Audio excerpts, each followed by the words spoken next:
Why do only 37% of Afghan girls go to school today? What changed over the decades? And why does it matter?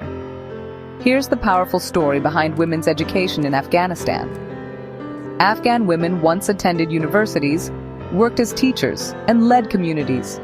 In the 1960s and 70s, education for girls was expanding fast, but decades of conflict and restrictive regimes reversed that progress, shutting classroom doors for millions. Yet, Afghan women never stopped fighting for the right to learn. Every lesson learned, every book opened. These became acts of resistance, shaping future leaders and inspiring hope. Studies show that when women are educated, entire societies thrive, poverty drops, health improves, and economies grow. The history of women's education in Afghanistan isn't just about schools. It's about courage, resilience, and the power to change a nation. And it's a story still being written against all odds.